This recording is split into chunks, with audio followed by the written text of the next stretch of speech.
Hello everyone, welcome to today's session. Good evening. I am Madhav Sankar R Warrier and this is our current affairs MCQ series. Okay, so we have started this last week and every day we are going to revise 1 month current affairs via MCQs. So the portions are advancedly set. Today the month is April 2020. Okay, so there will be 40 questions from current affairs on this particular month, April 2020, and we move on until December. Alright, so let's begin today's session. But as usual, before beginning, let me just talk to you about Unacademy. Unacademy is India's largest learning platform which offers you a wide variety of contents, starting with your daily live classes where you can chat with your educator, interact, ask doubts, etc. Live tests and quizzes which will help you to evaluate your own preparation, which will also give a better confidence by the time of examination. Structured courses which are covering the entire syllabus for the examination. The full syllabus will be covered in the structured courses, and finally unlimited access to all our materials. So in order to get to all these things, first thing to do is download Unacademy learning app. Okay, you can download this app from Google Play and App Store and create an account. Also get a subscription. Okay, so I am Madhav Sankar R Warrier. This is my Telegram channel. Alright, please follow this Telegram channel to get updates, class links, PDFs, class notes, etc. Also, you can follow me at unacademy.com/@msrw so that whenever I schedule a class, you will get notified. Okay, I have classes both in YouTube as well as in Unacademy platform. So the Unacademy platform classes are scheduled here. So you will get notified if you subscribe to or if you follow me in this channel. Okay. So Unacademy brings you all the great educators from all over the country. Most of these faces are very familiar to all of you. So no further introduction necessary there. And this is what the UPSC CSE package looks like. Good evening, Srisindal Devi. Okay, so this is what the UPSC CSE package looks like. It has, polity, history, current affairs, all the basic things are there. Even your optional courses. Okay, then specific courses such as prelim strategy, answer writing courses, etc. are also added into this comprehensive course. So a basic subscription, also known as the plus subscription, is available to you in varying time formats, starting from 1 month all the way to 3 years. You can pick one according to your own needs. A typical 1-year package will cost you 49,500, but using my code MSRW1 will provide you 10% discount and you can pay 44,550. Alright, so the plus package will contain everything that I have so far mentioned. All the basic things will be present there. Okay, so any subscription that is greater than or equal to 6 months in time, you can actually pay the fees using no cost EMI facility. Okay, any subscription that is greater than or equal to 6 months in time. So equated monthly installment facility is available for paying the fees. The other kind of subscription is known as Iconic. This is tailor-made for UPSC aspirants and is available to you in 3 time formats. 1 year, 2 year and 3 year. So over and above the plus package, you will also get some additional benefits such as a personal coach or a personal trainer, basically a one-to-one session with the educator. Okay, then daily mains and rating practice, study planner, personalized feedback sessions, etc. These are the benefits of Iconic. Alright, so here also applying my code MSRW1 will provide you 10% discount. So a typical 1-year package which will cost you 69,500 after the 10% discount will only cost 62,550. Finally, regarding the UPSC optional courses, these are the packages available starting from 1 month all the way to 3 years. Here also a typical 1-year subscription will cost 27,500. Using my code MSRW1 will provide 10% discount and you can pay 24,750. Okay, Unacademy brings you almost all the UPSC optional courses, subjects that are given by the UPSC. So please do take a look into that.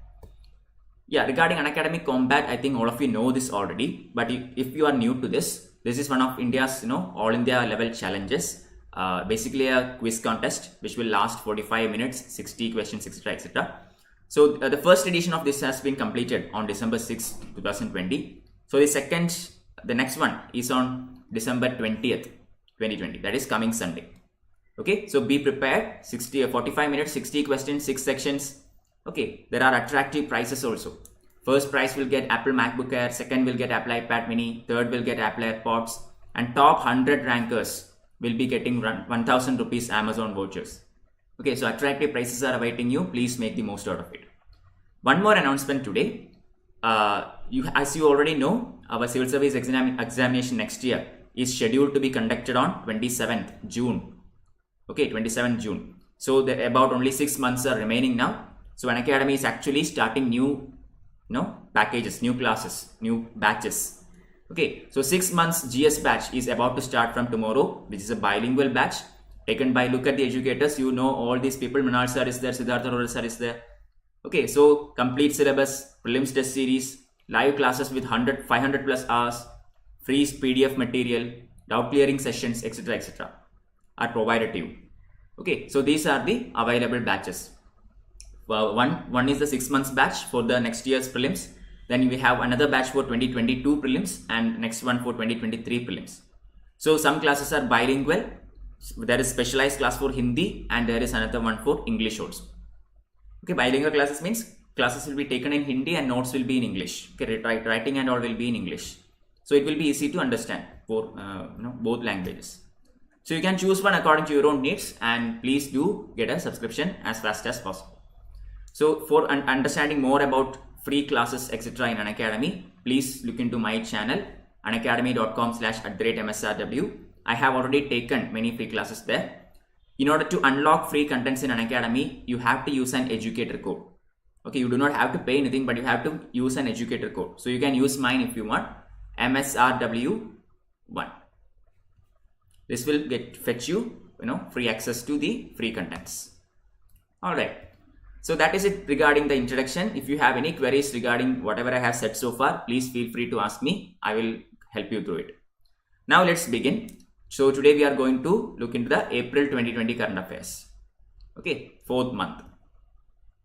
So this is how it works. I will show you the question. I will wait for some, say, 10 to 15 seconds. In the meantime, you can put the answers in the YouTube live chat. Afterwards, I will, explain it. After I get a couple of responses, I will explain the answer and we move on. There are 40 questions. This is a 1.5 hour session. Okay, 90-minute session. Okay. Good evening, Sri Sandhil Devi. Good evening, Subbareddy. Good evening, Seema. Okay. Thank you all for coming back. Now let's start with the first question. Consider the following statements about electoral bonds. Okay. Number 1.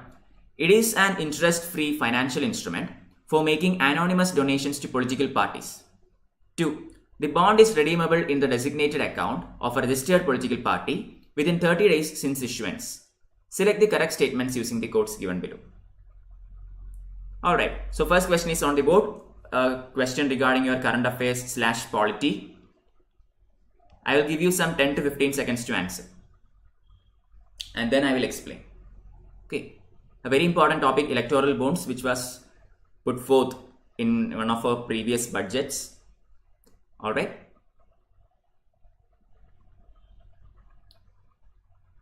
Okay. Anyone? Any idea?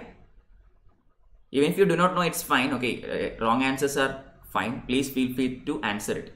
Okay, actively try to add. Yeah, Jagannath is giving me option C, Subbareddy A, Seema Shetty C. Yeah, thank you for the responses. Correct answer is option A, one only. Okay, so electoral bonds are basically brought up by the government in order to make sure that the donations are anonymous. Okay, otherwise what will happen? When some private corporation, give a huge donation to a particular political party, they might tend to favor them. Correct? But if you can make this anonymous, then it's fine. I mean, such kinds of favorisms, etc. can be avoided. So that is the thought process behind it. So these electoral bonds are issued via SBI. Okay, so first statement is correct. Basically, it is a definition. It is an interest-free financial instrument making anonymous political donations. Second one, the bond is redeemable in the designated account of a registered political party within 15 days since issuance, not 30. Okay, so the person who buys this bond can actually give this to a political party, but it has to be redeemed within 15 days. Okay, so correct answer is option A, one only. Exactly, yeah, SBI. It is issued only by SBI. Second question. Consider the following statements about Model Code of Conduct.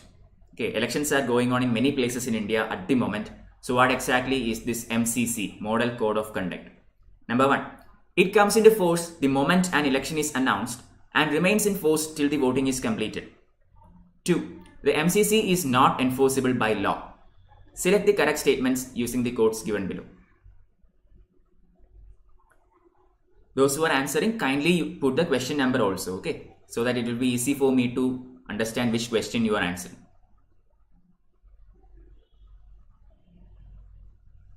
Okay, I'll wait for some 10-15 seconds.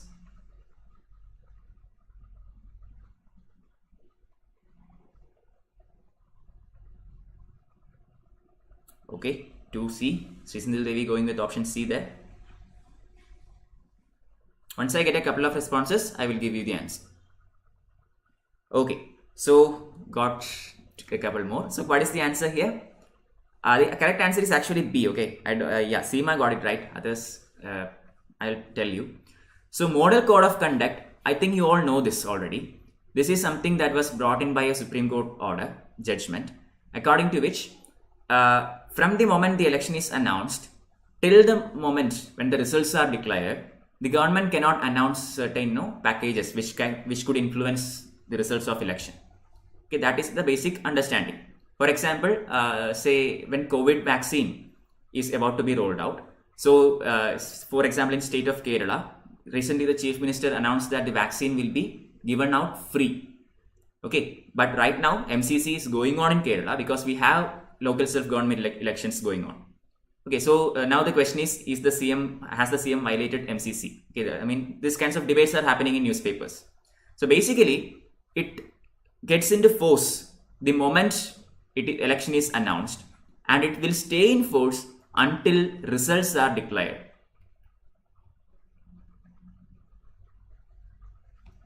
Okay, it is saying that till the voting is completed. No. Okay, not till the voting is completed, until results are declared. I mean, counting and all. Okay, second one is correct. MCC is not enforceable by law. Okay, I mean, when this question was brought in front of the Election Commission of India, it said that election has to be a very quick process. And if such cases go before the court, it will take a very long time.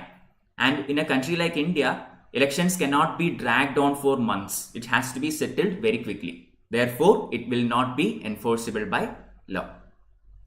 Okay, although you can give complaints to the Election Commission of India if there is some violation. Fine. Question number 3. Consider the following statements about Indo-Pacific Regional Dialogue, IPRD. Number 1. The Indian Army launched this apex level conference in 2018 in recognition towards the importance of Indo-Pacific for the region. 2. The second edition of Indo-Pacific Regional Dialogue was held recently in New Delhi. Select the correct statements. Okay, welcome Divya, welcome Soda. Third question is on the board. You have 15 seconds to answer. So this is based on international relations, okay, IR.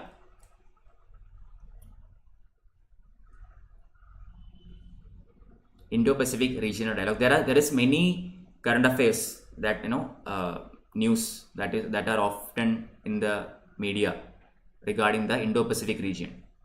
Okay, I mean, most of the major powers in the world looks into this particular region because of its strategic importance, because of the influence that China has over this region, etc., etc. So yeah, Saubhagya, welcome. Correct answer to question number 3 is option B. Okay, 2 only. So a very small error. Okay, in the first statement, it is a very small twist. It is not Indian Army, it is basically Indian Navy, that's all. Otherwise, it's fine.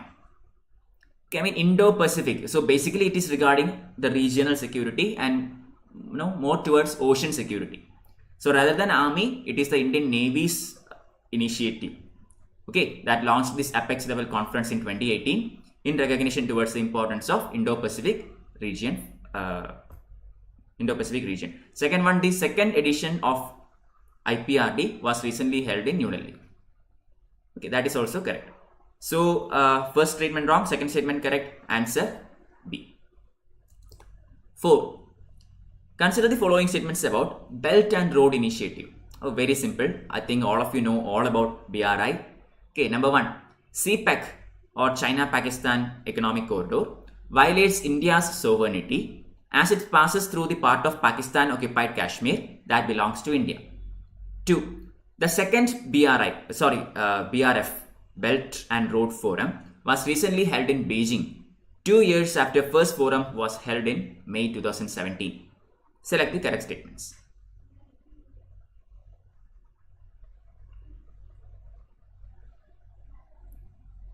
Question number 4. Regarding the BRI or the Belt Road Initiative, see if you can get this correct. I'll give you some 10 to 15 seconds.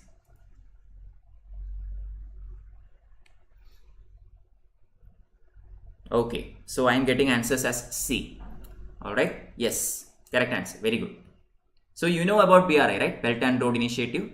This is one of the most ambitious initiatives by China, designed by their own president, okay, Xi Jinping.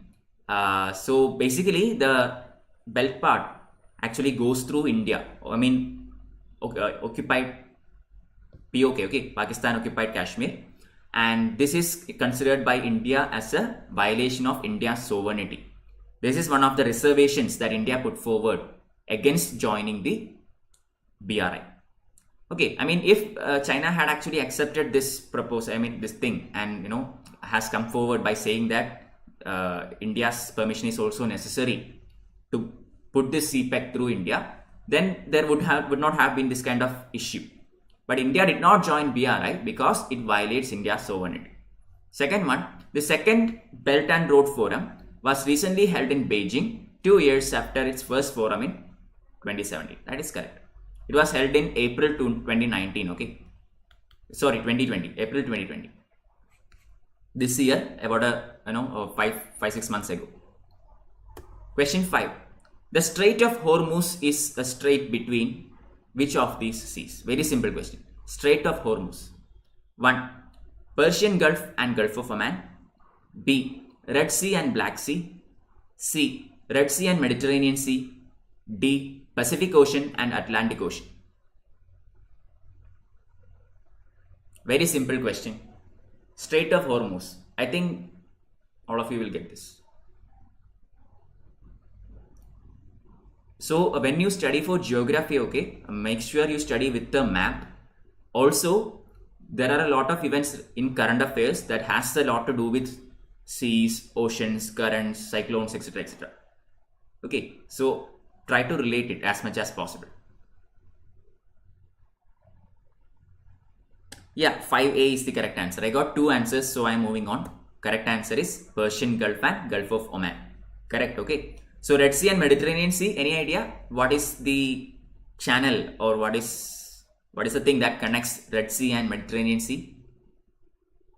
And what is it that connects Pacific Ocean and Atlantic Ocean? Anyone? Any idea? Very two not bearing. Red Sea and Mediterranean Sea is connected via the Suez Canal.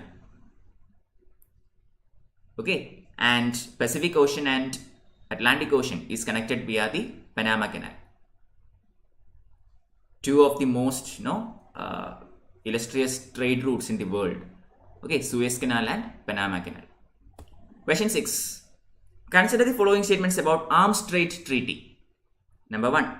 It is the first legally binding international agreement to regulate the global trade in conventional arms by establishing common international standards for member countries. 2. India has neither signed nor ratified this treaty. Select the correct statements. Yeah, Suez Canal, Red Sea and Mediterranean Sea. Yeah, that's what I asked, okay. Other one I did not ask. Red Sea and Black Sea I did not ask. 6th question. You have 10 to 15 seconds. Okay, currently we are looking into the monthly roundup of April 2020 current affairs via MCQs. There are 40 questions. Tomorrow we will look into May, day after tomorrow June. Likewise we will go. Okay.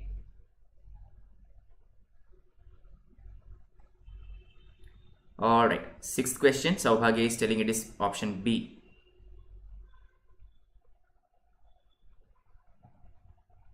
Anybody else? Okay. Yeah, okay. A, C, everything I got. Okay. Correct answer is actually C. Very good, Divya. Correct answer is C. Sorry, C. Okay. So basically, Arms Trade Treaty is actually the first legally binding international agreement to regulate global trade in conventional arms by establishing common international standards. These are the keywords. It's the first, it's the legally binding, and it is about conventional arms. There are other treaties with deal with chemical weapons, biological weapons, nuclear weapons, etc., etc. This one deals with the conventional arms, the common ones. Second is also correct. India has neither signed it nor ratified this.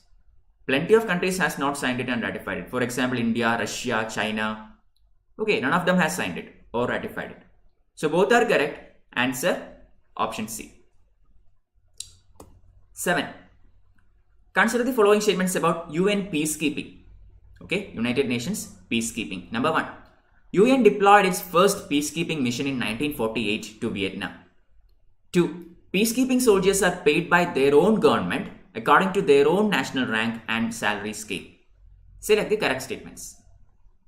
So there was a lecture series by Mr. Shashi Tharoor in Unacademy, about a couple of months back. If you have seen that lecture, you would definitely know the answer to this. Even otherwise, you can guess it.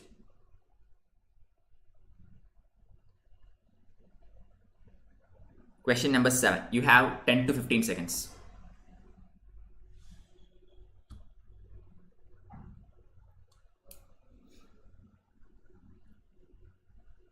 Anyone?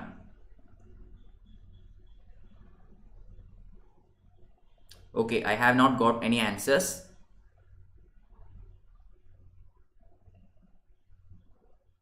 So I think I will tell you. Correct answer is option B.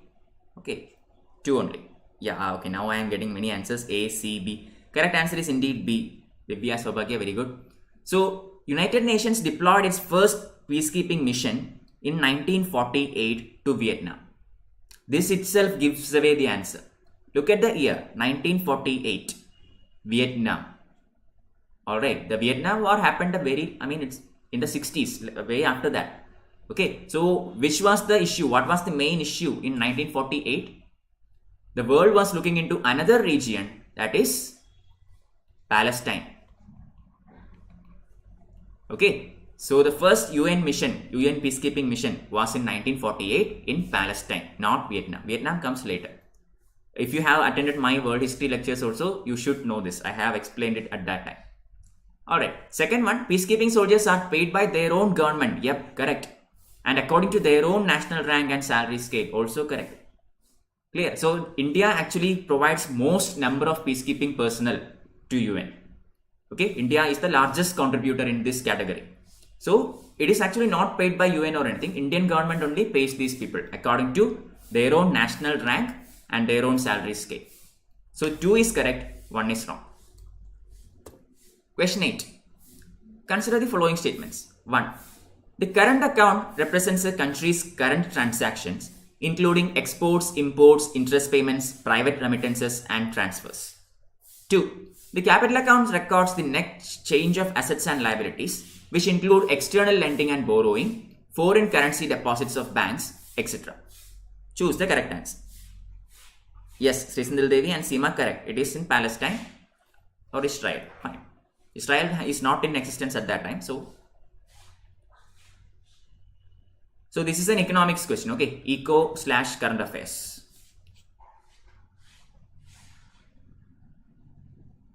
Anyone? So what is a current account? What is capital account? Okay. You might have heard about this term, na? Current account deficit, capital account deficit, current account convertibility. Okay.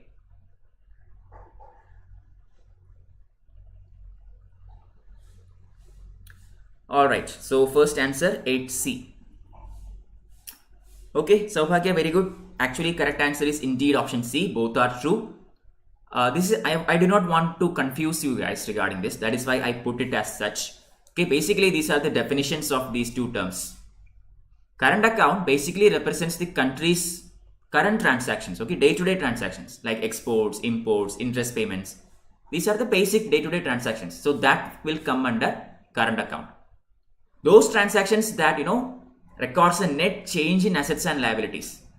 Okay, for example, external lending and borrowing, foreign currency deposits of banks. This will create, net change in assets or liabilities. Such, transactions are recorded in the capital account. So current account is basically the day-to-day account. Capital account is the account that deals with net change in assets or liabilities. Fine, that is how you can easily remember that. Correct answer is option C. Both the statements are true. 9. Very simple question. Who among the following is known as the father of Indian statistical system? Okay. Option A, Amartya Sen. Option B, Srinivasa Ramanujan. Option C, Abhijit Banerjee. Option D, none of the above. Very easy question. I think 10 seconds is more than enough to answer this. We have this quiz every day at 4 p.m. Okay. I mean, apart from Saturday and Sunday, 4 p.m. to 5:30 p.m. We will look at 40 questions on each day, particular month. Okay. So today it is April, tomorrow it is May, and we will go on like that.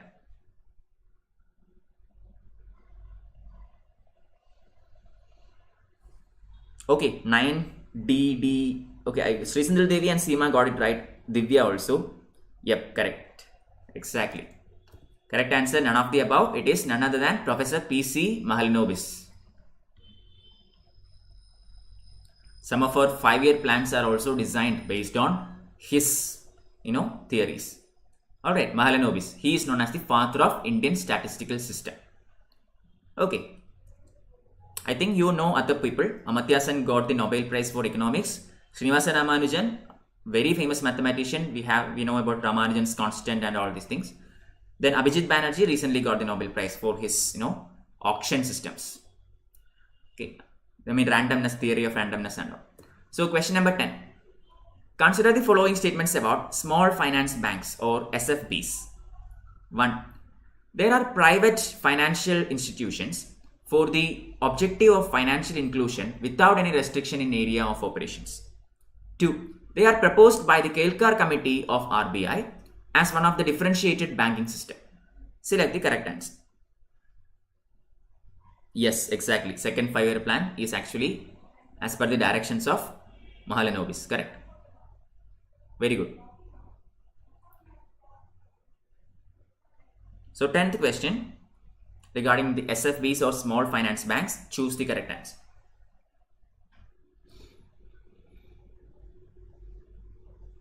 All right.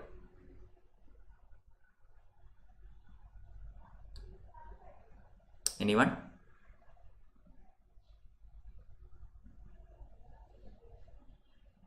Okay, 10A, fine. All right, so I think that's time enough. I got a couple of answers, both saying it is option A. Correct answer, option A. Alright, so basically small finance banks are private financial institutions, very important, for the objective of financial inclusion without any restriction in area of operation. Okay, there is no restriction in the area of operation like the scheduled banks and cooperative societies, etc., etc. So first statement is basically correct. Second one, they were proposed by Kelkar Committee of RBI. No. Vijay Kelkar Committee deals with what? It deals with public-private partnership. Okay, Kelkar Committee deals with public-private partnership. This one is actually by another committee. Any idea? Anyone? It is actually the Nachiket More Committee. Okay, Nachiket More. Not Kelkar, it is Nachiket More. Clear? So that is why statement 1 is correct, 2 is incorrect. Yes, Divya, very good. Question 11. Again, a question on small finance banks. So number 1, consider the following statements about SFBs. 1. They cannot set up subsidiaries to undertake non-banking financial service activities. 2. They have a minimum paid up equity capital of rupees 100 crore. Select the correct answer. Yes, Seema, correct. So basically these SFBs has their own, limitations and restrictions. So a couple of them are given here. Which of them is correct? You have to choose. Small finance banks. You have 15 seconds.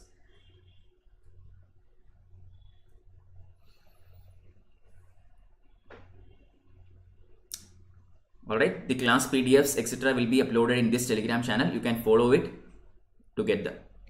Okay. Alright, I am getting now answers. Option D, D, C. Okay, so correct answer is indeed option C. Both are true.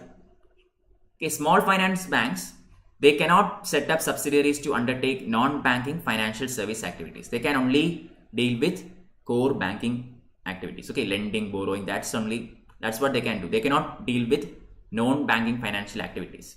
Second one, they have minimum paid up capital equity capital of rupees 100 crore. Also correct. This is the minimum amount of capital they should have in order to start an SFB.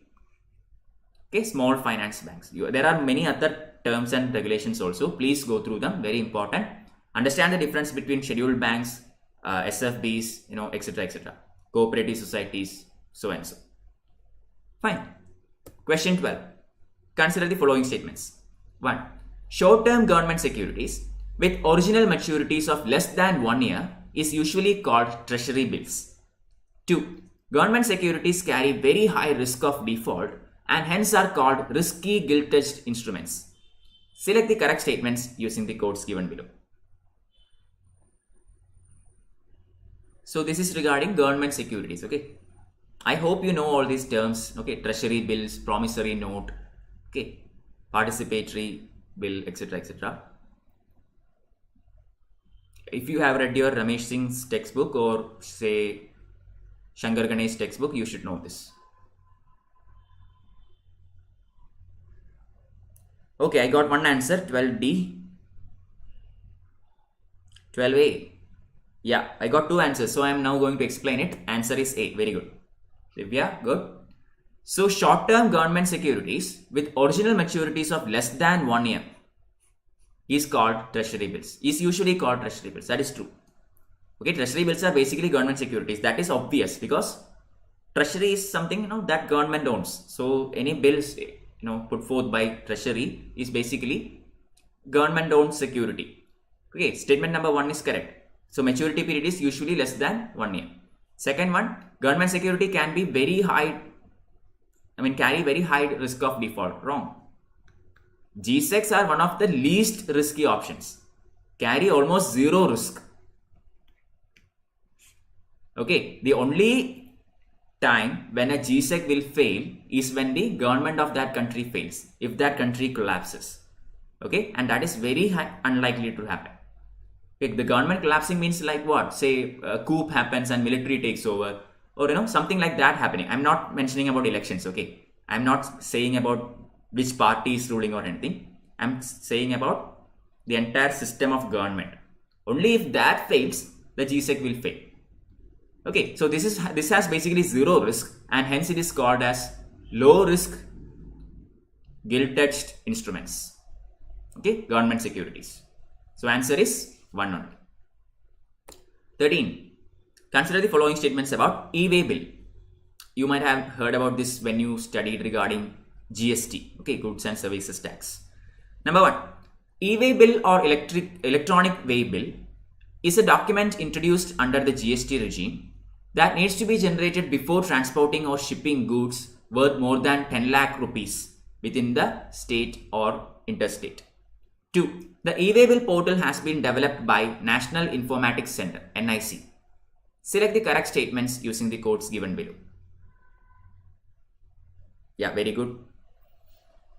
13th question, 10 to 15 seconds I will wait. Once I get at least 2 answers, I will explain, okay?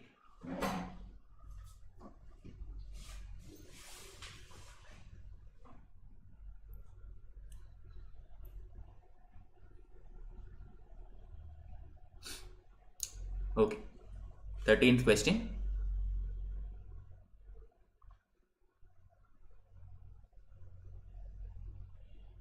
Anyone? Yeah, okay, I'm getting option A and option C. Okay, correct answer is actually none of them. It is option B. Okay, option B is the correct answer. So electronic way bill or e-way bill is actually a document introduced under the GST regime. All are correct. That needs to be generated before transporting or shipping goods. Also correct. Worth more than not 10 lakh, 50,000 within state or interstate. Okay, so if and according to the e-way bill system, if you are transporting a good that is more than or equal to 50,000 rupees, so more than 50,000 rupees, you have to have an e-way bill. Alright, both within the state or say interstate. Clear? Second one, the e-way bill portal has been developed by NIC. That is correct. Okay, National Informatics Center deals with most of these web portals etc. of government. If you just look at some government websites, it might end with say nic.in.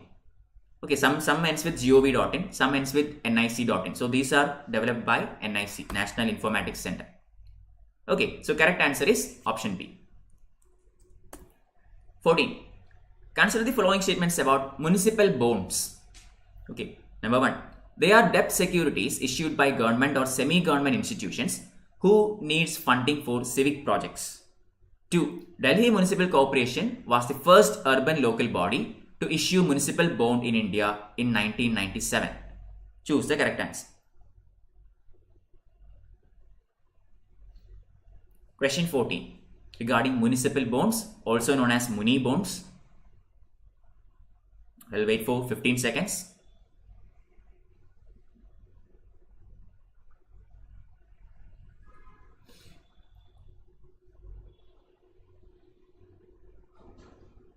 If you know the answer, please feel free to put it in the YouTube live chat. Even if it is wrong, doesn't matter. Try to participate, okay? Okay, I got a couple of answers, so I'm moving on. B, C, A. Okay, all of them giving me different answers. Correct answer is indeed option A. Saubhagya, very good. So they are debt securities issued by government or semi-government institutions who needs funding for civic projects. Correct. Okay, municipal bonds are basically issued by local government bodies or semi-government institutions, and these are targeted or these are issued for funding certain civic projects. Clear? That is, civic projects means, say for example, you are constructing a water harvesting facility, or maybe a town hall, a community building, etc., etc. For such purposes, muni bonds can be issued by the local government body. So statement 1 is correct. 2 is wrong. It is not the Delhi Municipal Corporation. It is actually the Bangalore Municipal Corporation.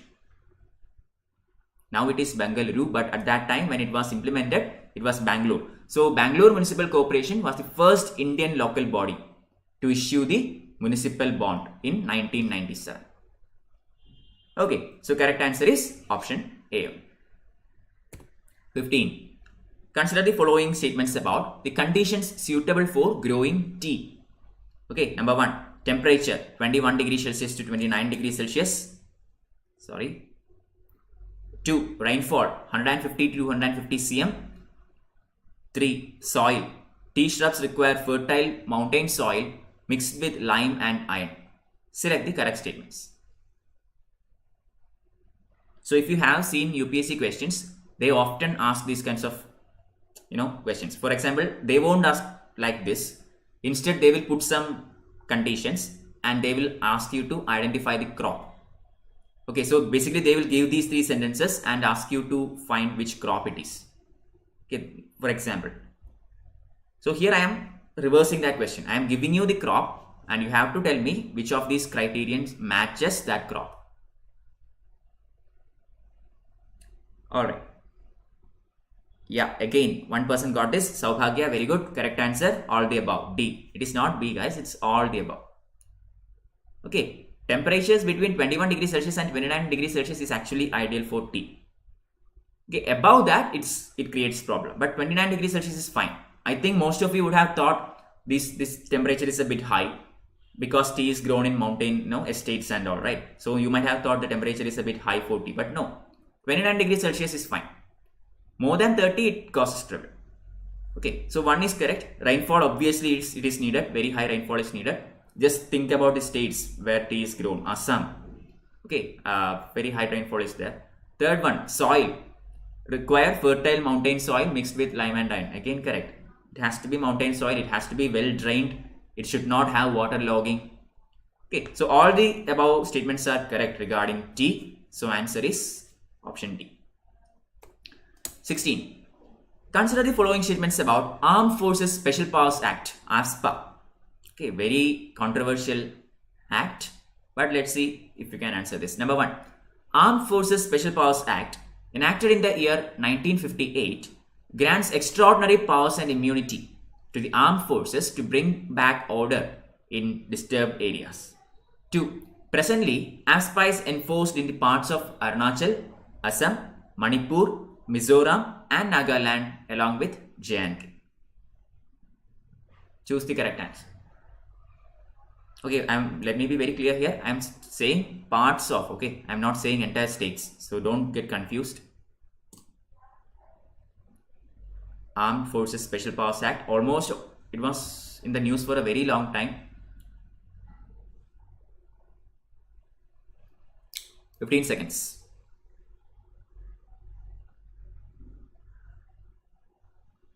C, yeah, correct. Both are correct. Very good. Okay, both statements are correct. Basically, I mean, this is a very direct question. So this was established in 1958. Okay, this came into force in 1958. There has been lots of criticisms against this act, but even then, the government has, is still continuing with this. Okay, there is not much that they can do, because in order to keep, a certain peace and bring back order in the disturbed areas, special powers has to be granted for the armed forces. So statement 1 is correct. 2 is also correct. These are enforced in Arunachal, Assam, mostly in northeastern states. Okay, mostly in northeastern states and Jammu and Kashmir. Okay. So if you look at this, there is no Tripura. Okay, there is no Tripura. Then there is no Meghalaya. It was there before in Meghalaya and Tripura also, but it was taken away. Okay, both these states were out from ASPA. So, question number 17. Consider the following statements about International Solar Alliance. Very simple. International Solar Alliance. 1. It is an initiative jointly launched by India and France in 2015 on the sidelines of COP21 or the UNFCCC in Paris, United Nations Framework Convention on Climate Change. Okay. 2. The membership is open to all solar resource-rich states which lie on the equator and are members of United Nations. Select the correct statements using the codes given below. International Solar Alliance, ISA. There you go.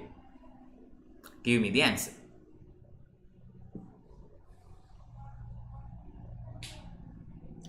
So currently we are doing the April current affairs, okay? April month current affairs. Tomorrow we will do May. Okay, tomorrow.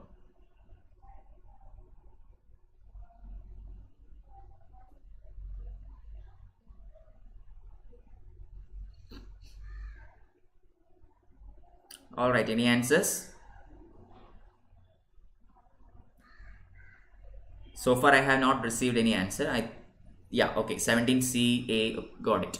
Fine. Correct answer, Saubhagya, very good. Option A, 1 only. So, International Solar Alliance is an initiative jointly launched by India and France, correct. In 2015, also correct. On the sidelines of COP21, that is the Paris Climate Conference. Very world famous Paris Climate Conference, which also said about preventing the temperature rising over 1.5 degrees Celsius as compared to pre-industrial era temperature. Okay, so this is a very famous thing, that is correct also. Second one, the membership is open to all solar rich countries. Up to here it is correct. Which lie on equator, wrong, and are members of United Nations, correct. The countries has to be a solar rich country. It has to be a member of United Nations, but it should lie between Tropic of Cancer and Tropic of Capricorn. Okay, that is between 23.5 degrees north and 23.5 degrees south of equator. Clear? All the countries which either completely lie or partially lie in this belt will be given membership to the International Solar Alliance, because the maximum area the sun moves is between 23.5 degrees north and 23.5 degrees south. Beyond this, we will not get direct sun rays. Clear? So that is the idea here. That is how you can easily remember this. So correct answer is option A. 18. Dash became the first state in India to adopt the fly ash utilization policy. Very easy question. Option A, Haryana. Option B, Kerala. Option C, West Bengal. Option D, Maharashtra. Yes, Jiblu, correct. Torrid zone. Fine.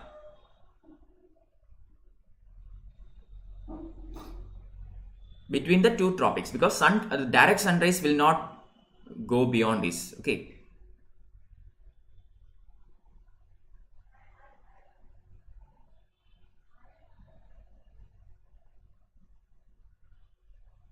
Okay, I'm getting answers. 18D.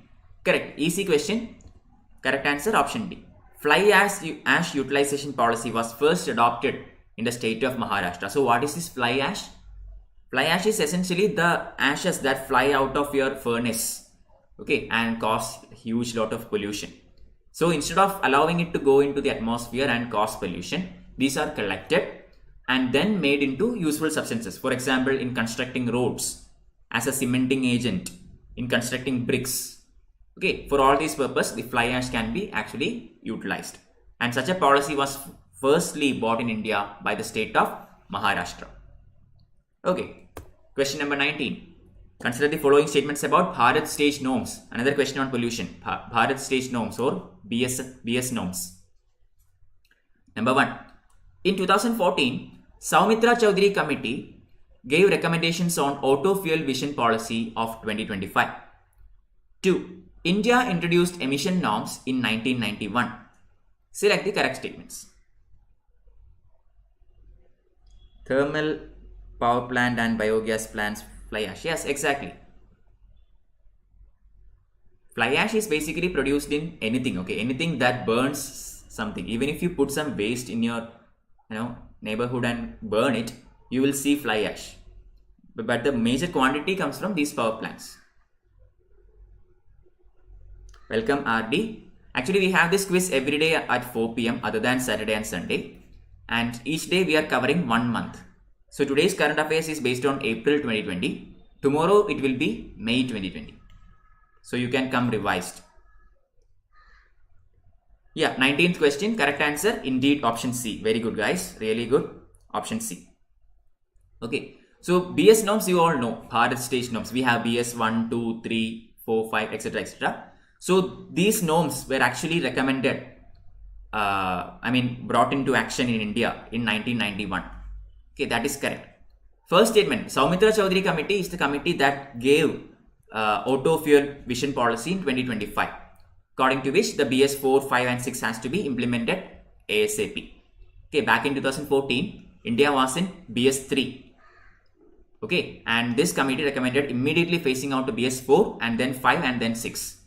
But now our government has actually decided to skip BS 5 altogether and directly go from BS 4 to BS 6. And it has been implemented by June 2020. Okay, so all the vehicles that come out on road since June 2020 is of BS 6 standards. Okay, so correct answer option C. Question number 20. Consider the following heavy metals. 1. Chromium, 2. Copper, 3. Nickel, 4. Lead, 5. Iron. Which among the above heavy metals were found to have contaminated the Ganges? I will wait for some 15 seconds for you to answer. This is very specific. Okay, Ganga is a very important river for us. We have this, Namami Gange program and all. So based on one of the studies, some heavy metals were found in Ganga. Which among these are a part of that?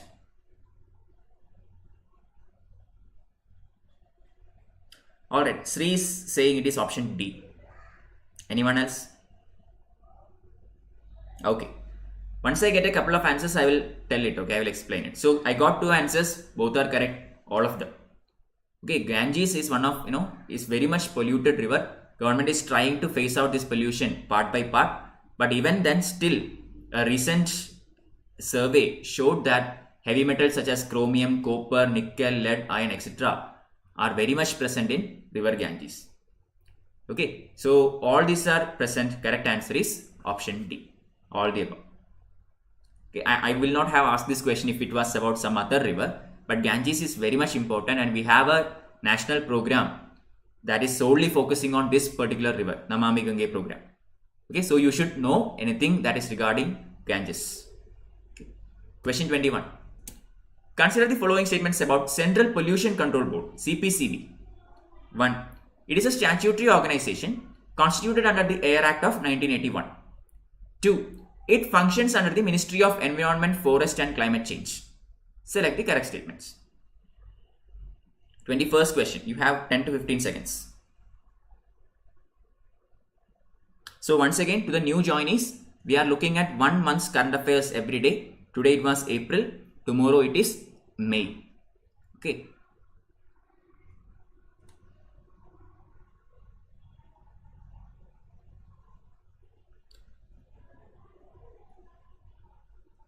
Yeah, 21B, one answer I got. Anyone else? Okay, everybody is going with B. So all of you know the answer. Excellent, excellent. Correct answer, it is option B. So Central Pollution Control Board is actually functionary under the Ministry of Environment, Forest and Climate Change. So this is basically a no-brainer. That is true. First statement is wrong. Why? It is a statutory organization. Yes, because it was set up based on a parliamentary act. Problem is, it is not the Air Act, it is the Water Act. Water Act of 1974 set up Central Pollution Control Board. Later, its ambit was widened to include Air Act as well. Okay, Air Act was implemented 7 years later in 1981, and CPCB's purview has been expanded to include Air Act also. Clear? So first statement 1 is wrong, 2 is right. Answer is option B. Exactly, Seema, Water Act. 22. Consider the following statements about National Green Tribunal, NGT. Very important body. Number 1. It has been established in 2010 under the National Green Tribunal Act 2010. 2. The tribunal is not bound by procedure laid down by Code of Civil Procedure 1908. Select the correct answer. National Green Tribunal. Select the correct statements. You can follow this Telegram channel to get the PDFs, class notes, class sessions, etc. t.me/msrw1.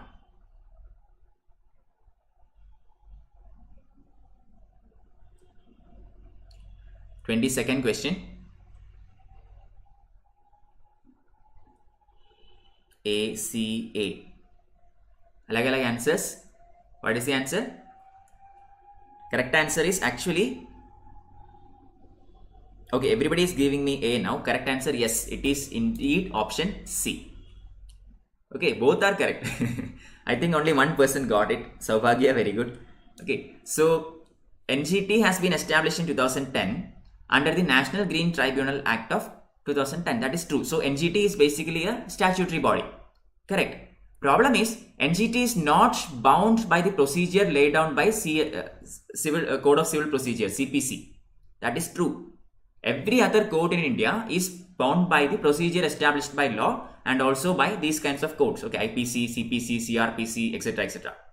But NGT is not bound by CPC. It is instead using natural justice. Procedure of natural justice. Okay, not Code of Civil Procedure or anything. It is the procedure of natural justice. Clear? So statement number 2 is also correct. It is not bound by procedure of Code of Civil Procedure. So answer is option C. Question 23. Consider the following statements about PEETs. Okay, I think this might be a bit small for you. Let me try to enlarge it a bit. Okay. Now, I hope you can read it now. I think you already know the option, so it's fine. Number 1. Peats are heterogeneous mixture of plant material, that is vascular plants, mosses and humus, that had accumulated in a water saturated area and are only partially decomposed due to the absence of oxygen. 2. They are mostly found in permafrost regions towards the poles and at high altitudes in coastal areas, beneath tropical rainforests and in boreal forests. Choose the correct answer.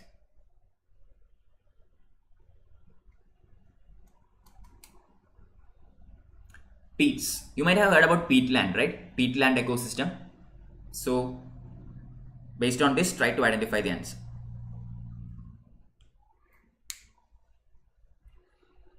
Twenty-third question. Okay, Jiblu is saying it is option A. Fair enough. Once I get one more answer, I will tell you.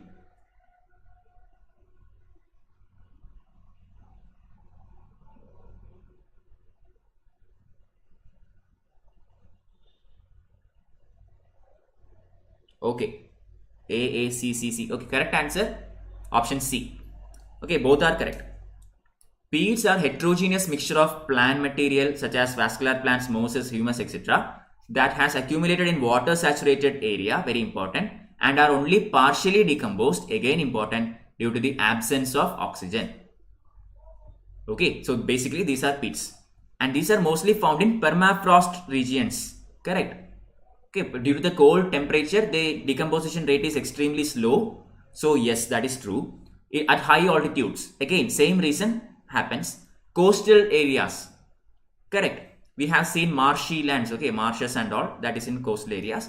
Then beneath tropical rainforest, also correct. Lots of biometabolic activities are going on beneath the tropical forest.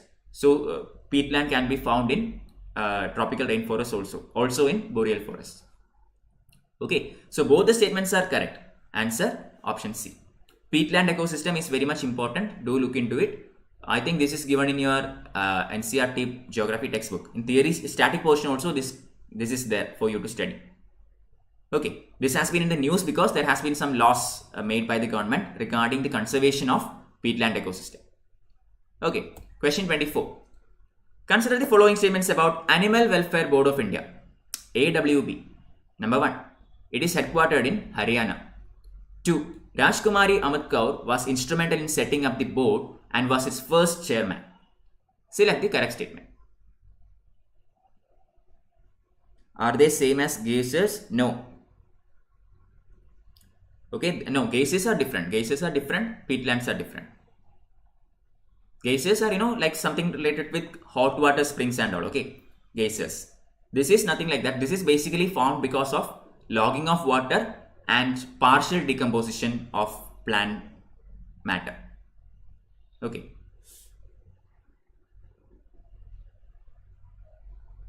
Pole is not there, but permafrost is there, closer to the pole. So 24th question.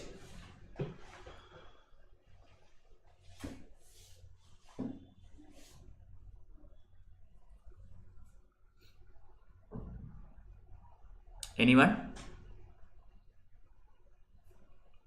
Okay, I'm getting one answer, option C. Jiblu is saying it is option C. Others?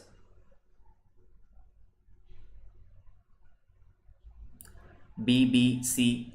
Okay, let's see the correct answer. I think most of you have guessed the answer, okay. Rather than knowing it, I think most of you have guessed this. Correct answer is actually option A, 1 only. No, yeah. Okay, Divya got the partial answer, option A, 1 only. So it is headquartered in Haryana, that is true. Animal Welfare Board of India, AWB, is headquartered in Haryana. Usually I mess this up, but today I decided that I will not touch that portion. So that is correct. Second one is wrong. Rajkumari Amit Kaur has nothing to do with AWB. She is not the first chairperson. It is another very famous personality. Have you heard about her? Rukmini Devi Arunthale. I think all of you have heard about this personality, na? Rukmini Devi Arunthale. She is the person who was instrumental in setting up this Animal Welfare Board of India and was the first chairperson of this board. Okay, so correct answer is option A, 1 only. Yes, Jiblu, very good. Question 25. Consider the following statements about UNESCO Global Geopark Network status. Okay, UNESCO comes up with all these tags and all. Okay, you have the World Heritage Sites, all these things, intangible cultural heritage sites, etc., etc. So here we have another one, Global Geopark Network status. 1. The Global Geopark Network, or GGN, is a legally constituted not-for-profit organization. 2. Its membership is obligatory for UNESCO Global Geoparks. Select the correct answer.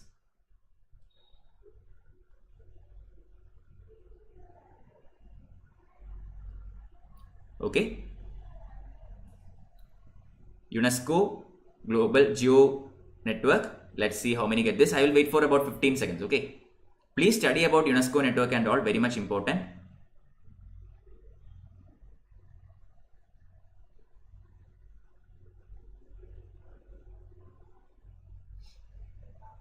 Anyone? 25th question. Bharatanatyam. Yeah, exactly. Rukmini Devi is a very famous Bharatanatyam artist also. Correct. 25C. Yeah. Very good. Both are true. Okay. So the Global Geopark Network is a legally constituted not-for-profit organization, and it is mandatory or obligatory for UNESCO Global Geoparks. Okay. You have to have a membership in GGN before you can be in the UNESCO Global Geoparks. Correct. And please study about UNESCO's various programs, cultural heritage sites. There are 38 cultural heritage sites World Heritage Sites from India. 30 cultural, 7 natural, and 1 mixed. Okay, study about all of them. Important. I have taken a class regarding it. You can watch it if you would like. 26. Consider the following statements about University Grants Commission, UGC. 1. It is a constitutional body established in 1956 with the mandate of coordination, determination, and maintenance of standards in institutions of higher education. 2. Higher Education Commission of India, or HECI Bill 2018, seeks to replace UGC by Higher Education Commission of India. Select the correct statements. No, Jiblu, there is no geopark in India so far. We have applied for some things, but yet to be announced. Okay, so far nothing. Today night at 8 PM we have the continuation of MCQ on modern India history that happens in Unacademy platform. The link will be shared in my Telegram channel, which is provided here. So please do subscribe to this channel. Also bear in mind our 6 months GS batch of Unacademy is starting tomorrow. Bilingual batches are there, Hindi batches are there, also English batches are there. It starts tomorrow, so please look into that as well.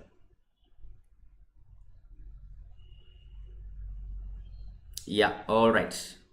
Yeah, most of you got the answer. Correct answer, option B. Okay, so second is correct. Higher Education Commission of India Bill 2018 seeks to replace UGC by HECI. Correct. That is a no-brainer.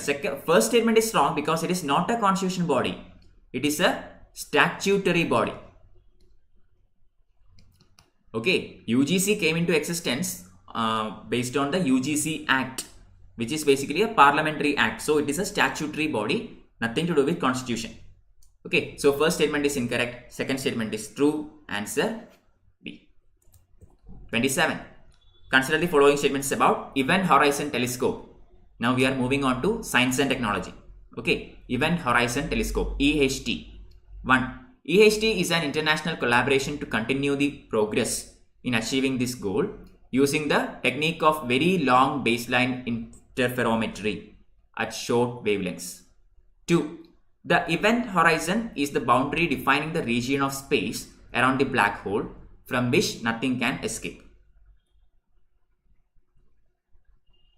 First statement is very much confusing for all the people who have no science background. First statement is basically Greek and Latin. Don't worry, see if you can answer this.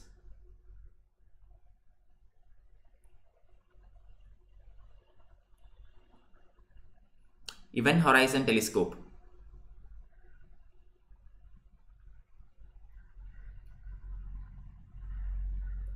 (27C). Okay, a supplementary question. Okay, not regarding quiz or anything. If have you Have any of you watched the Interstellar movie by Christopher Nolan? Interstellar, very famous Hollywood movie. If you have watched that movie, you know all about this. Okay, regarding event horizon. EST is not presented there, but event horizon is a very common topic in that movie. And here the answer is both. Okay, have you seen that movie? You can see, around that wormhole, there is a huge black hole also, and you can see the light, surrounding that black hole. I mean, a ring kind of thing. This is basically the event horizon. Nothing can escape from it. Okay, so statement 2 is correct. Statement 1 is also correct. It uses very long baseline interferometry or the VLBI at short wavelengths. So, event horizon telescope is necessary because why? Even light cannot escape black holes. Okay, so how do we observe other things naturally, usually?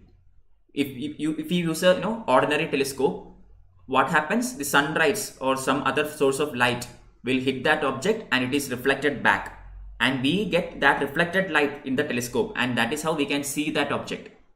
But as far as a black hole is concerned, it will absorb that light. It will not allow it to be re-emitted. So there is no way we can use an ordinary telescope to see a black hole. We need special designs. Okay, that is what EST is important. Event horizon telescope. Okay, by viewing that event horizon, we can understand that there is a black hole, in between that. Okay, so correct answer is option C. Question 28. Consider the following statements about Chandrayaan 2. Okay, number 1. Chandrayaan 2 is a completely indigenous mission comprising of an orbiter lander called Vikram and rover called Pragyan. 2. It was ISRO's first interplanetary mission to land a rover on any celestial body. Select the correct answer. I think you have heard about, you know what happened to Chandrayaan 2. The mission, it was a success up till a particular stage and then it failed. The last soft landing portion was a failure.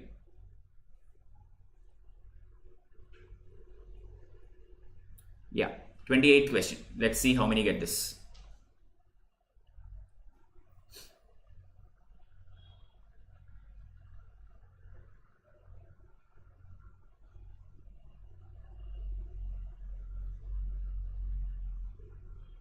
I will wait for at least a couple of people to answer it and then I will explain. Okay, everybody going with option A. Nobody has read the question, I think. 28A. What is the answer? I am sorry regarding that. 1 second, guys. It's correct. Okay, option A is actually both are correct. Option C is the correct answer. Okay, option C is the correct answer. I am not showing the final slide because there is a small issue with my preparation. But here, my slide preparation. So here both answers are correct. Chandrayaan 2 is completely indigenous mission comprising of an orbiter lander named as Vikram and a rover named as Pragyan. So we have the Pragyan rover and Vikram lander. Okay, second one is also correct. It was ISRO's first interplanetary mission to land a rover on any celestial body. Also correct. Okay, we have never landed a rover on any celestial body. It is, you can easily guess it. Why? Because this was ISRO's first attempt in soft landing. Until then, all the landings we have done is crash landing. Okay, so this or hard landing. So this is the first soft landing attempt. So until then, no such landing has ever been done by India's ISRO. So both are correct. Answer is option C. Okay, question 29. Consider the following statements about malaria. Okay, coming to medicine, malaria. 1.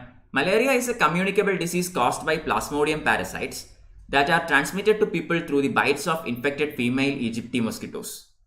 2. India accounts for highest percent of malaria in the world. Select the correct answer.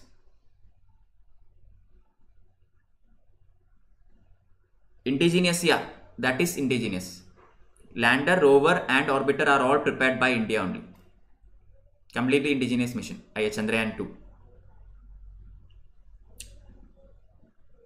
Next one, Gaganyaan is not indigenous. Gaganyaan is also to some extent indigenous, but there is foreign help regarding training the astronauts and preparing certain medical equipments, etc., etc. from France and all. France, Russia. Okay, Chandrayaan 2 was indigenous.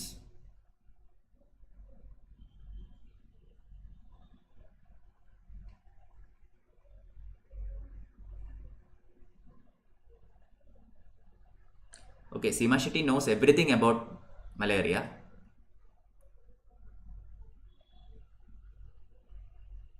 Okay, correct answer. Yeah, none of the above. Okay, none of the above.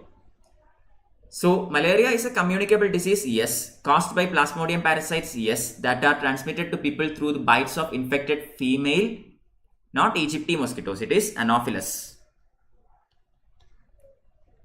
Okay, there are two kinds of mosquitoes which are the causes of most such diseases. Okay, one is Anopheles, other one is Egypti. So, chikungunya, dengue, etc., malaria, all these are mosquito, transmitted through mosquitoes. So, first statement is incorrect. Second is also incorrect. India accounts for the highest percent of malaria in the world. No, India accounts for about 4% of the total malaria in the world. The country that is leading is Nigeria, which accounts for about 1/4, that is 25%. Okay, so both the statements here are incorrect, and so the answer is option D, none of the above. Yeah, dengue and chikungunya are by Egypti, and malaria is by Anopheles, female Anopheles. Okay. Question number 30. Consider the following statements. 1. Mitochondria are inherited solely from the father, and this results into the cases of babies being born with rare mitochondrial diseases if the father has a faulty mitochondrial DNA. 2. There is currently no cure for mitochondrial diseases. Select the correct answer.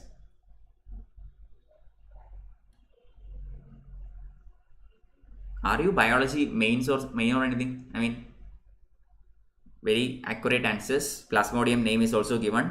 Vivax protozoa.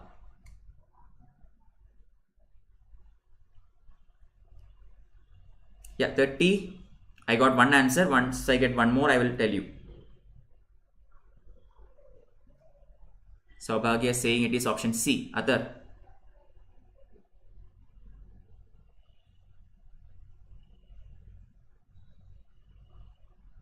Okay, I think I will tell you now. Correct answer option B, 2 only. Okay, fine. Okay, Seema. So correct answer option B, 2 only. Okay. So mitochondria are inherited solely from not father, man. It is mother. A kid inherits his or her mitochondria from mother's side, not from father. Okay. So replace this father with mother, and then it will be correct. So mitochondria are inherited solely from mother, and this results into the case of babies being born with rare mitochondrial diseases if mother has a faulty DNA, mitochondrial DNA. Second is true. There is no cure for this disease at the moment. That is also the reason why we are actually trying something else. That is 3-parent babies. Have you heard about it? The 3-parent baby. So if the mother has some mitochondrial diseases, then this particular DNA will be taken from a different female. Okay, and that will be added to the original DNA of the mother, and then it will be put together to form the baby. That is the 3-parent babies. Okay, or 3-parent children. So this is the new scientific advancement that is in the news recently. So correct answer here is option B. 31. Operation Hugo deals with what among the following? Okay, Operation Hugo.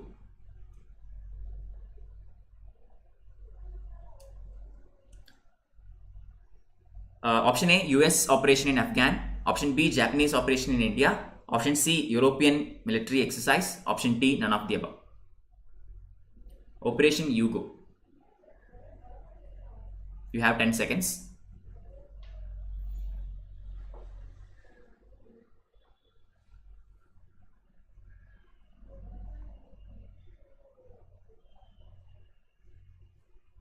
Any idea? Anyone? I think I will tell you the answer now. Correct answer is option B. Okay, Japanese operation in India. So this is nothing recent. The Operation Hugo happened in 1940s, okay, 1940-45 period during the Second World War, when Britain was actually trying to invade Myanmar or Burma. Japan came to aid them. Okay, Subhash Chandra Bose was also part of that Japanese army, if you remember. So this was the very famous Battle of Kohima. Okay, Battle of Kohima. I think you know about it. It is in the current affairs because we are celebrating the anniversary of Battle of Kohima. Okay, so it was the Japanese operation in India, and Battle of Kohima was basically a part of this larger operation, Operation Hugo, trying to prevent Britain from invading Burma. Alright, and Japan actually conquered certain territories in India also, but later they failed and had to withdraw. Question 32. Consider the following statements about Charminar. Okay, Charminar. 1. It is believed that Muhammad Quli Qutub Shahi, the 5th Sultan of the Qutub Shahi dynasty, had built the monument to commemorate the end of a deadly plague. 2. It is located near the bank of the river Musi. Select the correct answer. Regarding Charminar, select the correct answer.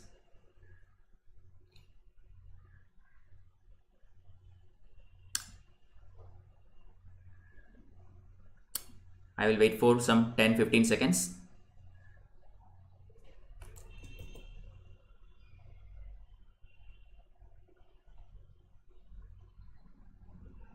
No one again? Okay, 32C. I got one answer, 32C from Srinal Devi.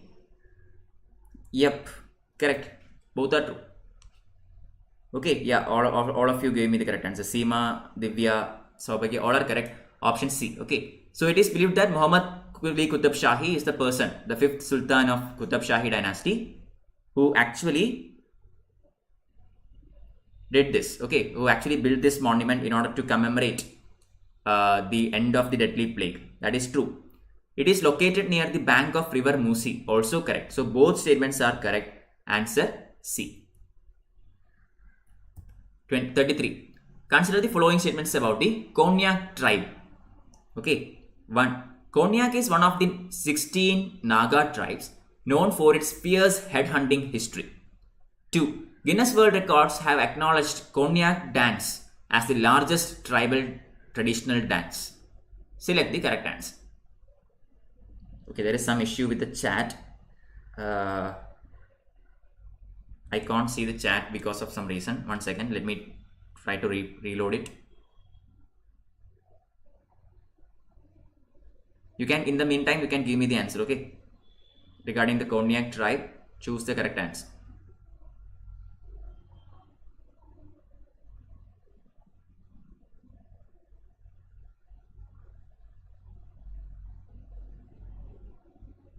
Okay, there is some issue with the link. I cannot see this.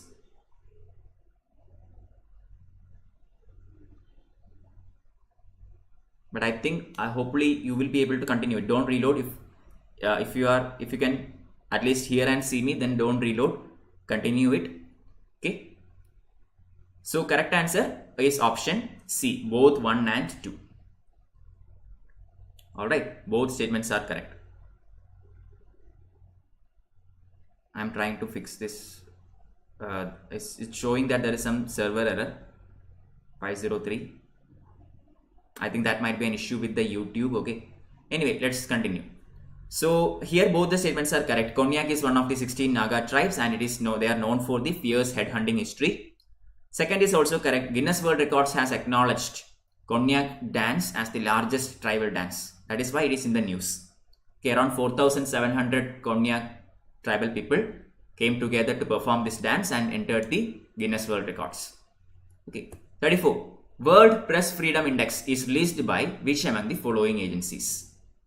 Okay, World Press Freedom Index is released by which among the following agencies? Number 1, ANI, B, Reuters, C, British Broadcasting Corporation, D, Reporters Without Borders. Choose the correct answer. I can't see your chat now, so I am going to wait for some 10 seconds and then go on with the answer. Okay, sorry for that. I hope you can still see the video and audio.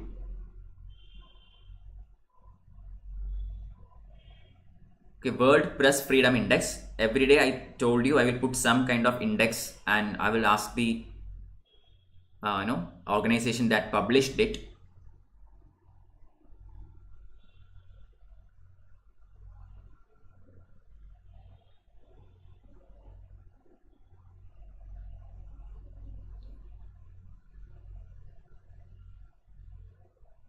Okay, so correct answer option D, Reporters Without Borders. Yeah, there is something wrong with YouTube as such. I guess there is completely server is down, I think.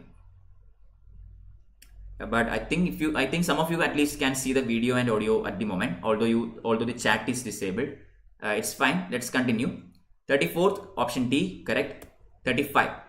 Order of Zayed is the highest civilian award of which of the following countries? Order of Zayed is the highest civilian award of which of the following countries? Option A, Afghan. Option B, Saudi Arabia. Option C, Palestine. Option D, United Arab Emirates.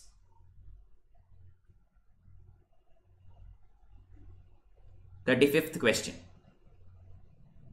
See, I will just wait, okay? I think you also cannot put the comments, but just try to find the answer. I'll wait for a couple of seconds and tell you.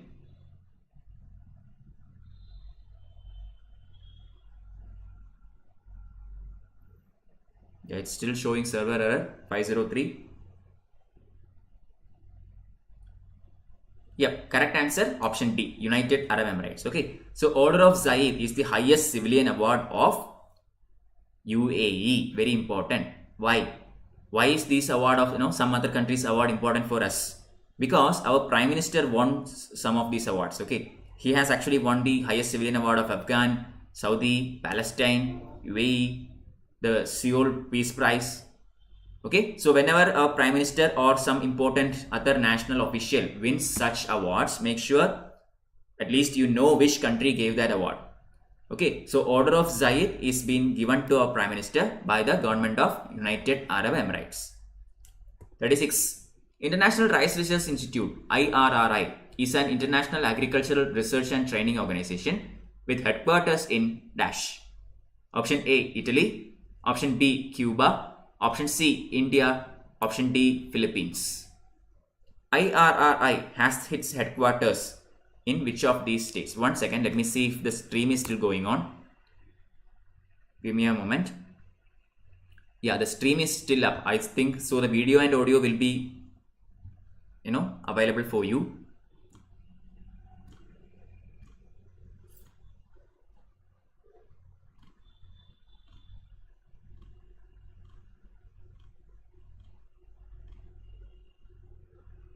Thirty-sixth question. Any idea? IRRI, International Rice Research Institute, has its headquarters in which of the following countries? Italy, Cuba, India, Philippines.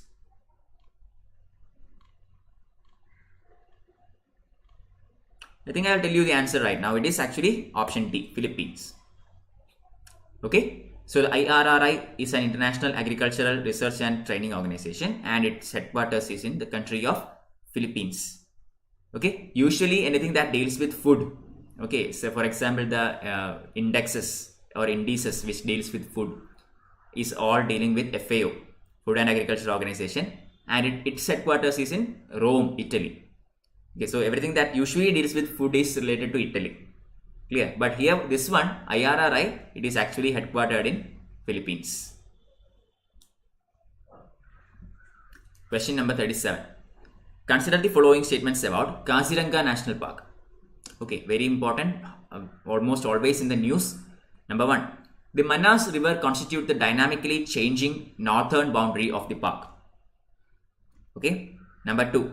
With increase in tiger population every year, the government authorities declared Kaziranga as a tiger reserve in the year 2006. Select the correct answer. I still can't see your chat.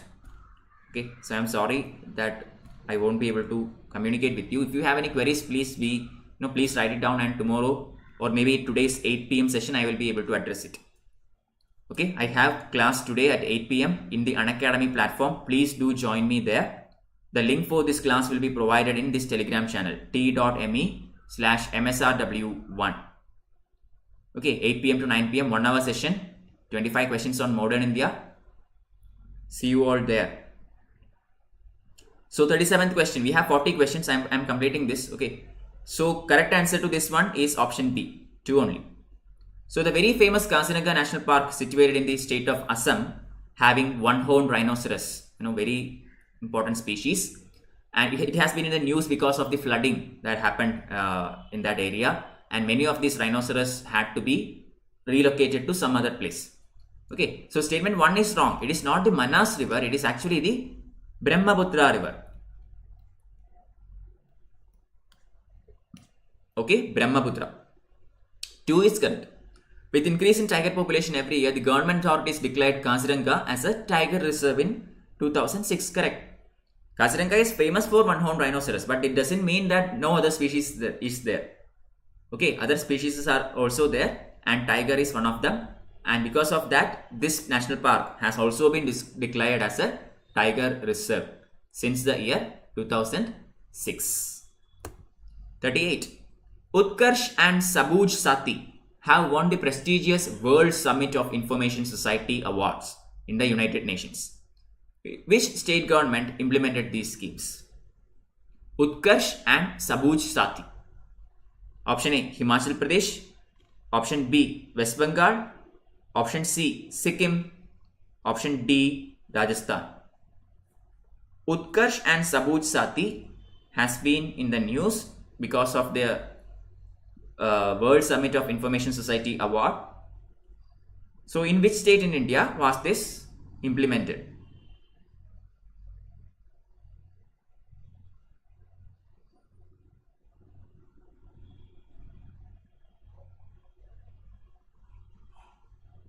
I will wait for some 10 seconds.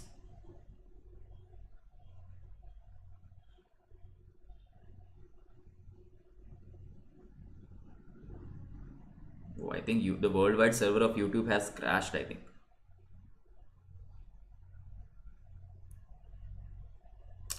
Okay, so what is the answer here? Correct answer is option B, West Bengal. Okay, actually the full name of the Utkarsh scheme is not Utkarsh. Okay, it is actually Utkarsh Bangla.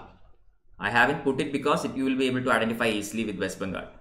Okay, so both Utkarsh Bangla and Sabuj Sati are implemented by the West Bengal government. Okay, and it has actually won the WSIS award in the United Nations. So what does these schemes do? Utkarsh Bangla is basically a skill development program. Okay, it deals with skill development. And Sabuj Sati deals with providing free bicycles for children. Okay, free bicycles. That is Sabuj Sati. So these were the initiatives by the government of Bengal. Okay, question 39. Penultimate question for the day. Bold Kurukshetra is the military exercise between India and which other country? Bold Kurukshetra. Option A, Japan. Option B, France. Option C, Singapore. Option D, Seychelles. So this is another important topic. As I have always mentioned before, please make a list of all the military exercises, okay, and study them, look through them on a regular basis, and it will be easy for you to remember. Okay, India has military exercises between plenty of countries, so please do make a list of it and learn it. Okay, maybe you can stick it in your wall or something. So Bold Kurukshetra is a military exercise between India and which other nation? Yeah, I think that's it. Time is enough. Correct answer is Singapore. Okay, option C. Okay, we have plenty of exercises with Japan, France, and Seychelles. So this one is Singapore. I am not going to tell you what is the name of the military exercise between India and these three countries because the questions will come in the coming days. Okay, so be prepared. All right. Last question.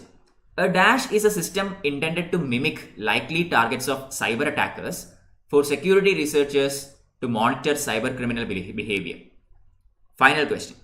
A dash is a system intended to mimic likely targets of cyber attackers for security researchers to monitor cyber criminal behavior. Option A, honeypot. Option B, cyberlock. Option C, malware. Option D, ransomware. Final question. I hope you can see and hear all these things because I can't do either of these. I unfortunately reloaded this link, and when I did that, my audio and video also got cut off. I hope you haven't refreshed.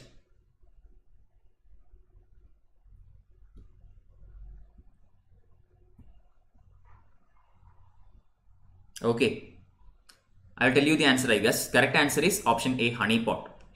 Cyberlock is something that I created. I don't think it exists in my own name. My malware is anything that harms your computer. Some kind of programs that are written to create certain mishaps in your computer are known as malwares. Ransomware is basically something that will take your data or steal your data or lock your data and ask you to give a particular ransom if you want your data back. For example, WannaCry. Okay, ransomware best example is WannaCry. This was a ransomware that was very popular earlier, and what it used to do is it will affect certain servers and certain systems, and it will encrypt some of your data, some of your files, and if you do not pay a particular ransom that they ask, then this file will be destroyed. Okay, and it will not be given back to you. So this is basically the WannaCry. This attack was there in India some time back, but it was solved finally. So that is basically what a ransomware is. So a system that is intended to mimic likely targets by cyber attackers is named as honeypot. So what does this do? Rather than keeping real targets, some fake decoys will be made by programmers and kept, so that the hackers will come and attack this one rather than going for the original one.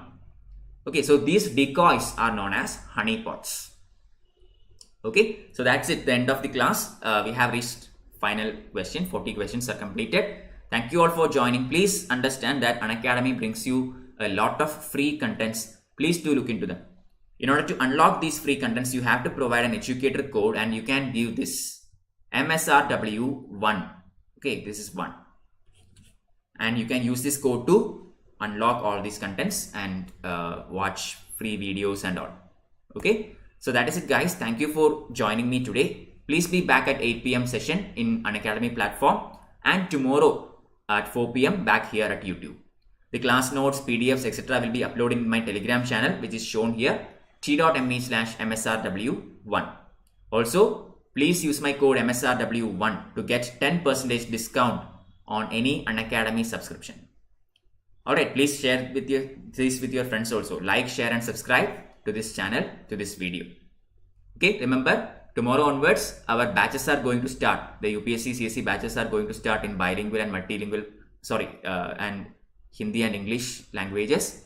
Please do look into them. I will show you the slide once more so that you can understand what I am talking about. The batches are starting tomorrow, the 6 months GS batch. One second. This one, okay. The 6 months GS batch is starting tomorrow.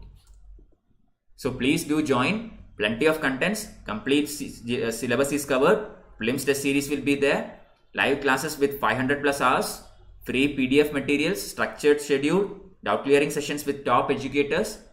You can see them now. Mrinal sir, Siddharth sir, etc. etc. Okay, so make sure you grab this opportunity. Starts tomorrow. These are the various batches, other batches starting. 6 months batch, 1 year, that is 2022 batch and 2023 batch. There is everything. Bilingual classes are there, Hindi classes are there, and English classes are there in all these 3. Okay, so please do tune in and get a subscription. That's it, guys. Bye bye for today. We will see you again tomorrow and today at 8 p.m. Until then, this is bye bye.